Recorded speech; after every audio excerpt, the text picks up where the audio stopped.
NBC4, serving our community for 75 years. Good evening. Tonight we celebrate. Good evening, everyone. They are First in Columbus. This is WLWC. The first to offer full-color news. Welcome to the telecast of 4 at the Fair. Our National Weather Service radar display right now. NBC4, leading the way for 75 years. And always local for you. Good evening, everyone, and thank you for joining us. Times have definitely changed in the last 75 years, not just here in Columbus, but throughout the country as well. So what was life like locally and nationally back in 1949 when we first went on air? NBC4's Matt Barnes takes a look. Protect and defend the Constitution of the United States. So help me God. So help me God. 1949 marked the second term of Harry Truman as president in what was a close election against Republican Thomas Dewey. Peace, my friend, is the goal of my public life. And 1949 would be a pivotal year for the United States and the world. The Soviet Union would test an atomic bomb for the first time, and the North Atlantic Treaty was signed, establishing NATO, the intergovernmental military alliance that lives on to this day. If there is anything inevitable in the future, it is the will of the people of the world for freedom and for peace. In the year of pop culture, George Orwell's book 1984 was published. South Pacific opened on Broadway. All the King's Men would be released and go on to win Best Picture at the Oscars the next year. And the top song of the year, Ghost Riders in the Sky by Vaughn Monroe. Ghost riders in the sky. Shopping for a car or a house, on average, $1,600 would get you a car and $7,300 for a house.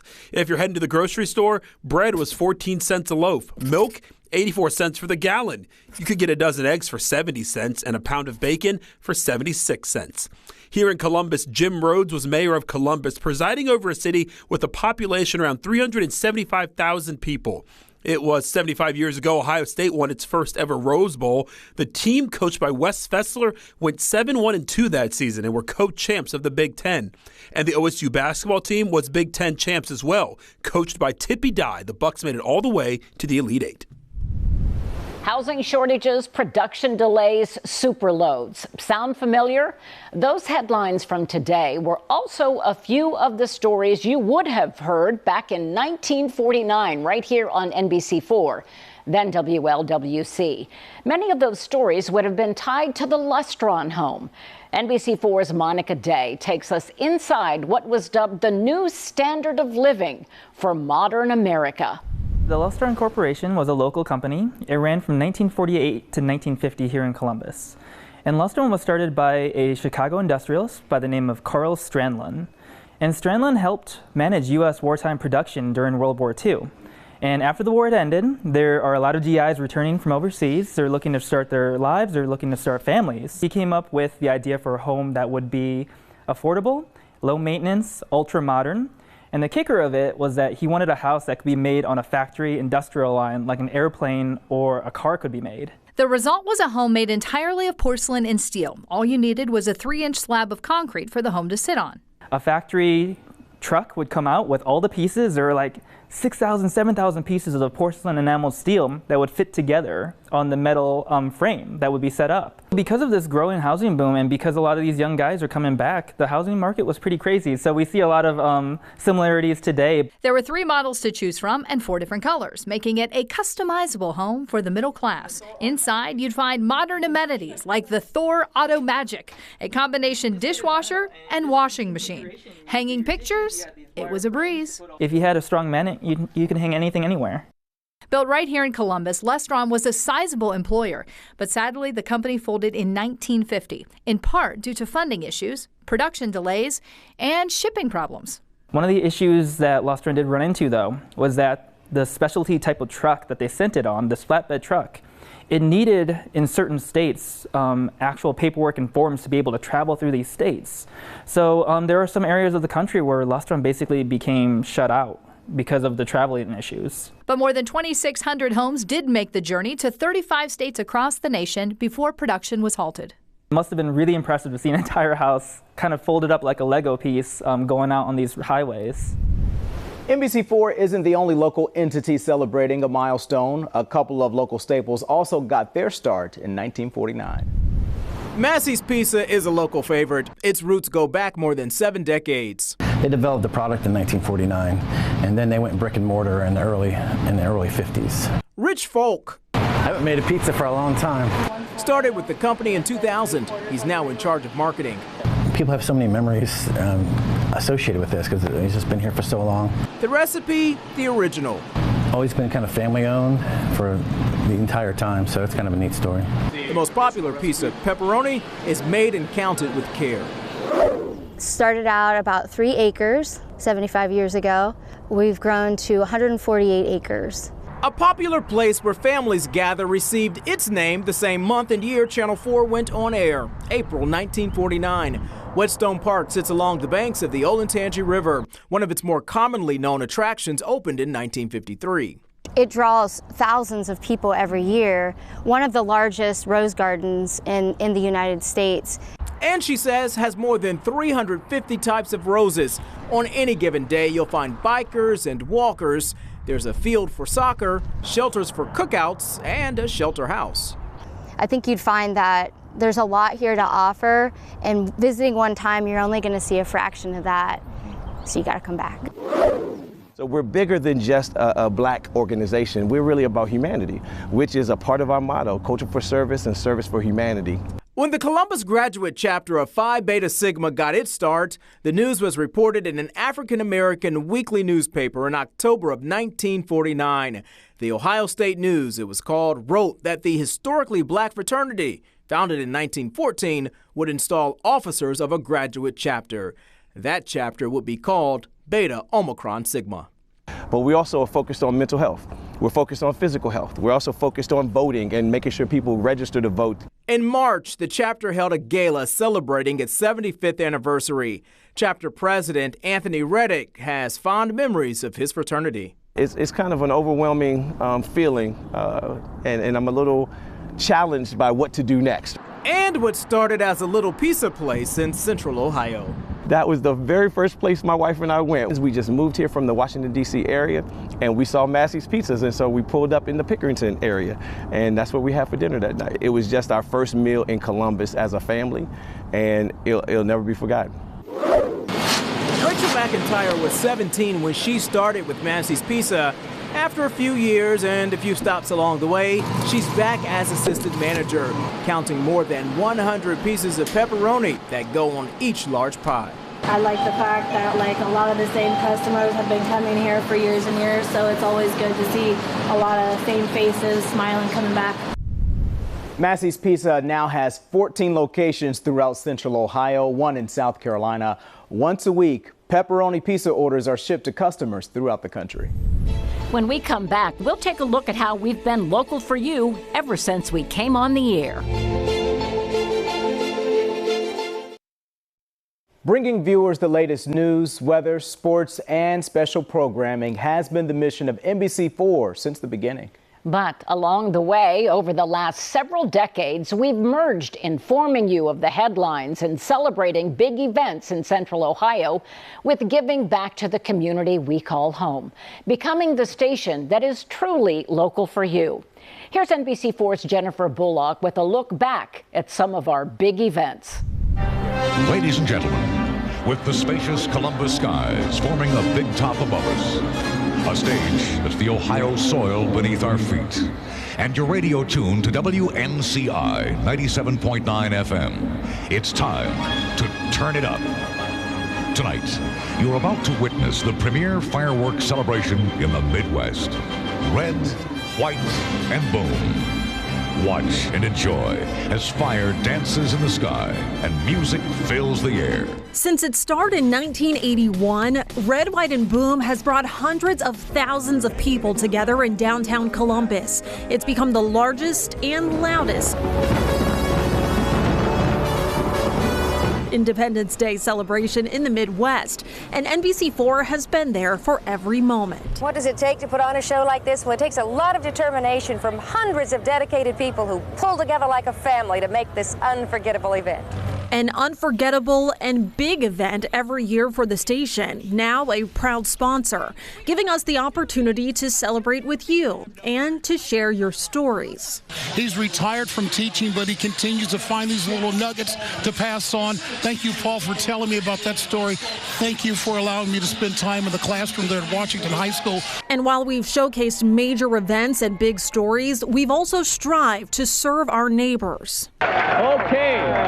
Let's check it out. Check it out. The final totals: 0, 4, 3, 5, 1, $215,000. Through events like telethons, raising money for Easter seals. $450,000. By collecting toys to make Christmas morning a little brighter for kids in Central Ohio. I think it's great. It means a lot to me, but I think it means a lot to them, the people that volunteer and stuff. They have a good time with it, and we do too. And by raising awareness through special programs like the Autism Puzzle, a journey through Alzheimer's, and the Conversation. Over the years, with your help, we've gathered to celebrate in the capital city, told thousands of stories about our community members, and raised millions of dollars for worthy causes. And while the faces in front of the camera have changed, one thing has remained the same over the years. Residents of Columbus, our community never lets us down. They're always out here in force year after year, and we really appreciate that. And we're grateful to be a part of it. And God bless you on behalf of all of our kids. Thank you all very much. After the break, Colleen sits down with some NBC4 anchors to talk about their earliest days working here. And welcome to Week 5 of Football Friday Night. We're halfway through the regular season, and for some teams that means halfway to the playoffs. I think back to those days. I was lucky. It was really a big family. I cannot imagine working with a better group of colleagues. This brought back a flood of memories, and more will continue to come back because we all grew up together, literally. We had our children, and we talked about our children going through elementary school, and middle school, high school, college, all the stresses. We don't worry. It's 5:30. We were family. We were great friends. I still call you great friends, and I love this community, and I always did. It doesn't seem that long ago that I got here back in 1984, and I was lucky enough to work with people I still consider to be dear friends. So I sat down with my former co-anchor, Cabot Ray, former anchor and friend Gail Hogan, former sports anchor and friend Dave Metzold, and the only person on the air here longer than me, meteorologist Ben Gelber. I want you to hear what they had to say when I asked about their earliest days here at NBC4. I don't mean to be trite, corny. We were a family. We are a family. We were all about the same age, in the same place in our lives. We were getting married. We were having children. Our children went to each other's birthday parties. That doesn't happen. Yeah. And, so what we were, when people say, NBC4 family, we are. And I still feel like that today. I do too. And Cabot, you were lucky enough to anchor with both of us. Yeah, so you must feel just like the two main women in your life. I still get on my knees every morning and say, I'm so grateful I had the chance to anchor with both these beauties. Yeah. But for me, I came out of a music classroom in Newark, Ohio, and they were good enough to give me a chance to be a part-time sportscaster. And kind of from there, it moved into a lot of different phases in my life here, but they were all wonderful, exciting, like you said, family. Your husband helped me build a deck. I about cut off my hand. Make a trip to the emergency room. Yes, yeah. And, it was. We had friendships and closeness and family, and things were good. I was so nervous on the air that night. I was supposed to have 2 weeks of training to see how things worked, and I'd been here like 2 days. We had a severe thunderstorm warning on a Saturday, imagine that. And the producer at 5:45 said, oh no, you can't go, you have to go on and do the weather. And at that time we had magnetic symbols, and I'm throwing all this stuff I'm drawing with a magic marker. And remember, I haven't been on TV before, and I don't remember a thing I said. I was physically shaking like like this, and talking to the anchors. Somehow we got through it, and then I walked back into the newsroom, still like pale, and the news director had just called in and said, "Training is over, you're on." Dave, technology certainly changed for him, and it changed for all of us, but sports is sports, right? Right, and let me just go right back to the beginning. In 1994, how thankful I was to get here, because you were all here, you were all established, and looking at this market and this television station from afar, I wanted to be here. And when I got here, I was in Big Ten country. There were things going on. We were doing live shows, Bengals Browns Countdown, which was great. We were doing Ohio State home and away. And I was in heaven when I got here. And the one thing that hasn't changed, even though I've been gone for all this time, is Gelber still takes all my time. Did you notice that? Did you notice how long he went compared to the rest of you? Right, Because he knew that sports was coming at the end, Right. and all I needed was just a few scant seconds. So you're done. So that's never changed. It was great being with you. Thanks, We're out of time. We'll see you in another 75. We'll be back with a special tribute to NBC4's longest tenured on-air personality and look back at the incredible sports stars and moments we've covered for more than half a century. The southwesterly flow, part of that clockwise circulation, normally associated with high pressure. Temperatures reach the upper 50s in Illinois, so that air will be carried across into Ohio tomorrow. Over the past 4 decades, Storm Team 4 meteorologist Ben Gelber has covered floods, blizzards, tornadoes, and polar vortexes. But he's been the one weather phenomenon that stayed constant. Ben's job is to keep central Ohioans safe, and he's serious about that. But he's managed to have his share of fun. Let's hear from Dave Mazza with his take on the mighty Ben Gelber. This spin is definitely looking a whole lot different. He's the most experienced TV meteorologist here in central Ohio. Coming up at 6, waters are rising in Marion County. I'm Storm Team 4 meteorologist Ben Gelber. We'll talk about flood warnings. I'll have that story coming up. But rewind 44 years. And we'll have the complete weather picture right after this. Well, I just remember coming here in 1980 with no TV experience, 23 years old, fresh out of graduate school, and walking into the newsroom and getting a big handshake and a hug from a sportscaster, Jimmy Crum, a veteran, and it was very heartwarming because, frankly, I was very nervous about being on television. Temperatures reach the upper 50s in Illinois. I didn't think I could handle the stress. Sure, it's a serious job, keeping central Ohio families safe, storm after storm, decade after decade. So smart, Ben's been quoted on multiple occasions in the New York Times. It is now ramped up to a tornado warning in Licking County. And so, Ben is probably the least likely person to have gone viral 30 years before that was even a thing. I haven't heard the song in forever, for a very good reason. The song came out late in 1994. Hit it. It was a pop song. Here Come the Hot Stepper. Here come the Ben Gelber. WNCI radio DJ Dave Kalin wrote the parody song, Here Come the Ben Gelber. With the mighty Ben Gelber, he's the tiny forecaster. And the mighty Ben Gelber was born. Ben and Dave reunited and reminisced this week. I really do apologize. I owe you money. First I was told, hey, you know, there's a song called The Mighty Ben Gelber on the radio, and I thought, I don't know if I want to hear this or not. He's written with the books. It took on a life of its own. I would go to schools and teachers would play the song as I came into the classroom. And it didn't stop there. But then the promotions department here at NBC4 and staff and colleagues rally around me and said, hey, let's have fun with this. No, you embraced it. You did a full-on video. You took it to a new level. You did some Bob Dylan thing in the middle of it. That was really, I mean, it was really, really good. And people apparently liked Aini Kamosi through Ben Gelber. I get to put a step ladder in the studio and then point to a jet stream over Canada, because I'm only 5'7". And yet so mighty, even 30 years later.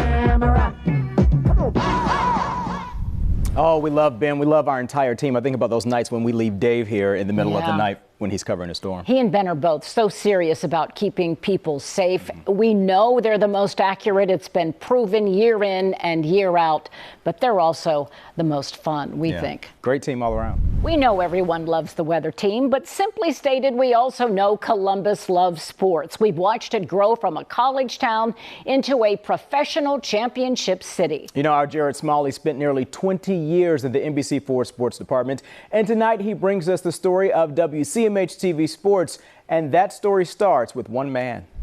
Hi, everybody. This is Jimmy Crum. Nothing about James W. Crum was subtle. He joined WLWC-TV in 1954, just a few years after the station became the first to broadcast an Ohio State football game live from Ohio Stadium. Jimmy did it all, from his boisterous sport coats to his bold commentaries. I'm requesting that you ask for the resignation of football coach John Cooper. As the sports director at WLWC, which later became WCMH, Jimmy personified the golden era of local television. This is Jimmy Crum. Jimmy called Ohio State basketball games during the 1960 national championship run. He interviewed virtually every sports star of note. Bobby Knight, congratulations to you. Thank you, Jimmy. Thank you. More importantly, Jimmy helped raise more than $20 million for Easter Seals and other charities. In the 60s, he co-founded Recreation Unlimited, a summer camp for people with developmental disabilities, a place Jimmy built for kids like mine. My sons, Brady and Tyler, are among the thousands of campers there.